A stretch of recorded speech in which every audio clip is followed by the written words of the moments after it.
Good day, everybody, and welcome to another edition of the Military and Foreign Affairs Network. I am your host, the voice of reason.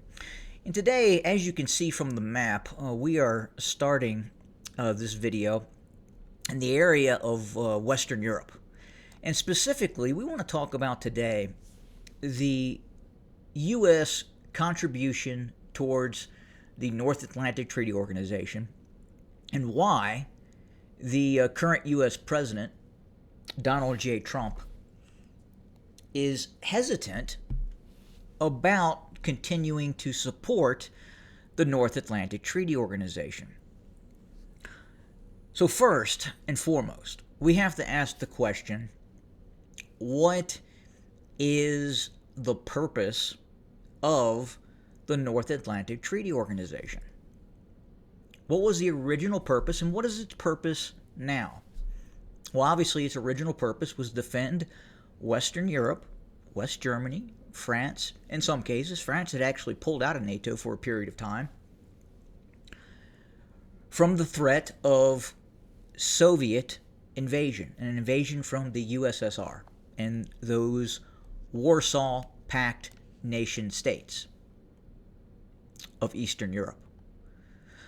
Well, the Soviet Union no longer exists.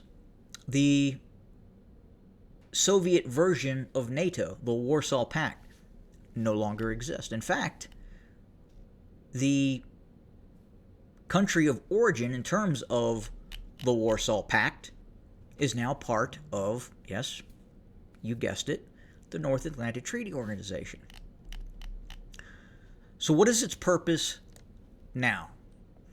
It has encapsulated all nation states in both Western and Eastern Europe. At the time of the war that took place between the Russian Federation and the Ukrainian proxy forces of the North Atlantic Treaty Organization in that 2022 timeframe, if you have a deep dive into the Russian military, it was incapable, it was not designed, it did not have the force construct to launch an invasion into any part of Europe. The Russian military was not positioned in a manner that would threaten any NATO member states. There were very few Russian troops in Belarus. If we look in the area of the Baltics, Estonia, Latvia, Lithuania, there were very few Russian troops deployed in this area as well. There was essentially one airborne division that was based in Pskov, and essentially a motorized rifle brigade positioned near St. Petersburg. There were no forces in terms of Russian military capacity that was threatening Finland, that was threatening Estonia, Latvia, Lithuania. So then the question is, if that threat doesn't exist, what is NATO being used for? Well, it's being used to push a Western neoliberal ideology into some nation states that don't want that ideology. Compounding that, it is intervening, it is using its military capacity to attack and motivate nation states to comply with its worldview. Serbia, for example, the former Yugoslavia, Libya. These are places where NATO exceeded its mandate simply by a wave of the wand, of the magic NATO wand, that it will then inject forces into these conflicts. And that is what they did. Now, if you look at NATO and you look at, say, some of the chief member states. And this is where the United States becomes hesitant. The current U.S. administration becomes hesitant in terms of its support towards NATO. The United States fronts the vast majority of the economic expenditures it requires to keep NATO alive. That is coming from the U.S. taxpayer. Now we look at Germany. Germany, a 80 million population. Correct me if I'm wrong on that. It's in that neighborhood. The economy of Germany, $4 trillion, a $4 trillion U.S. dollar economy. And do you have any idea how big the German military is, the German army? Let's look at just the ground forces. The German ground forces right now stands at about 60,000 personnel. 60,000 personnel, that's it. That's all. Its organizational structure in terms of its maneuver combat units. It essentially has two heavy divisions. It has the 1st Panzer Division and the 10th Panzer Division. The 1st Panzer Division is based in the northwest. 10th Panzer Division is in central Germany. And then it also has some quick reaction forces as well. That is it. It has actual panzer brigades that they call panzer brigades, tank brigades. Panzer is tank in German, that do not have any tanks. 60,000 man army. That's it. And it's been able to do this at the expense of the American taxpayer.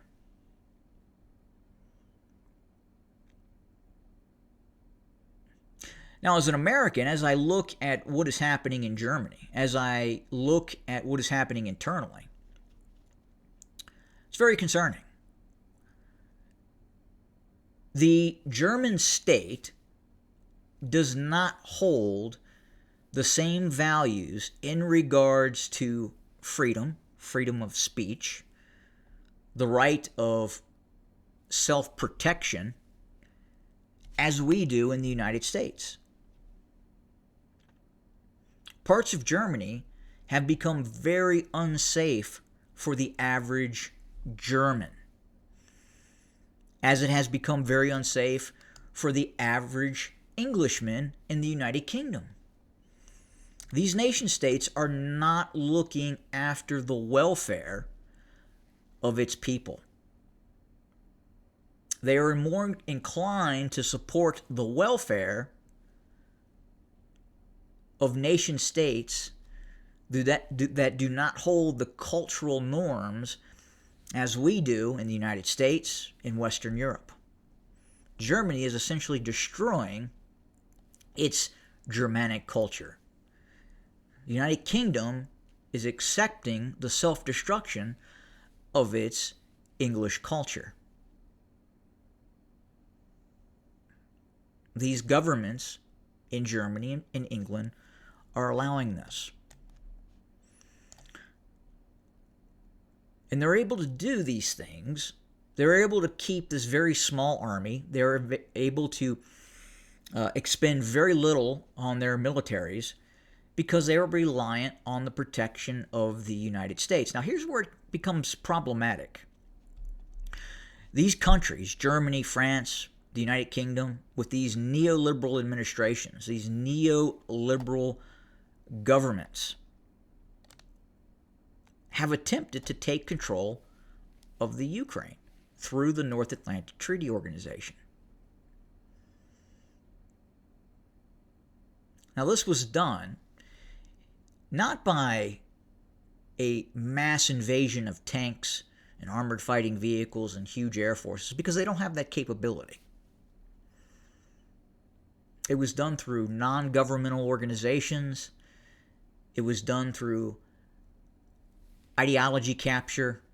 it was done through massive amounts of money being injected into opposition groups that wanted to tear the Ukraine away and make it an enemy of the Russian Federation.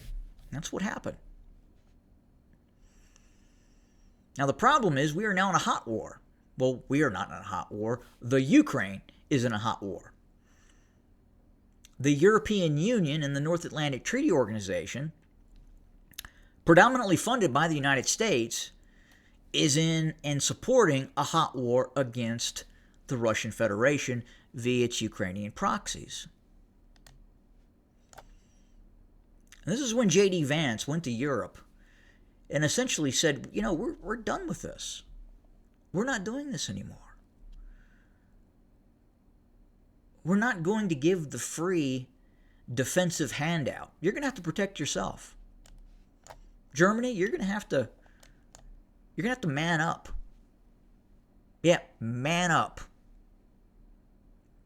And protect yourself. You're going to have to expand your military. What you do with it, your choice. That is what is going to have to happen. Again, if you look at the purpose of NATO, the United States fulfilled its mission. It fulfilled its obligation towards NATO. The USSR did not invade Western Europe. Germany is, for somewhat all intents and purposes, no longer communist. However, it is gravitating towards something that is very ominous, is very Orwellian, is something that we here in the United States, we want nothing to do with what you are doing in Europe right now. This social experimentation where you have this high control state, this nanny state, that is incredibly ominous. We want nothing to do with this.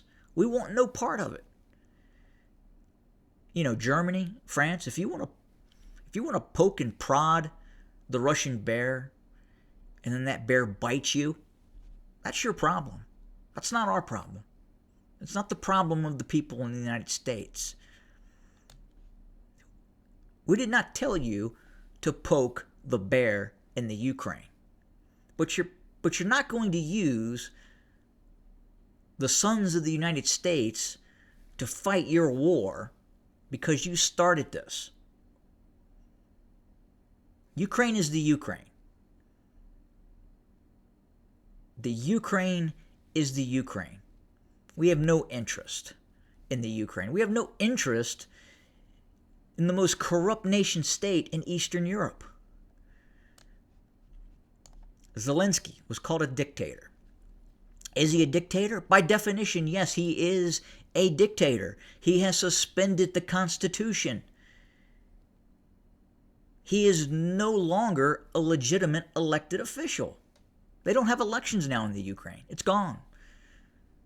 And there's some debate if there will be elections in the Ukraine going forward.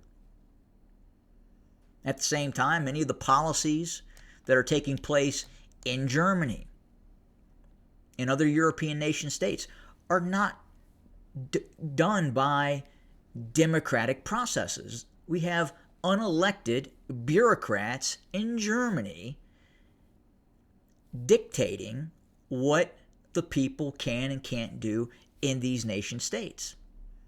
Nothing to do with it. We here in the United States, we're done with it.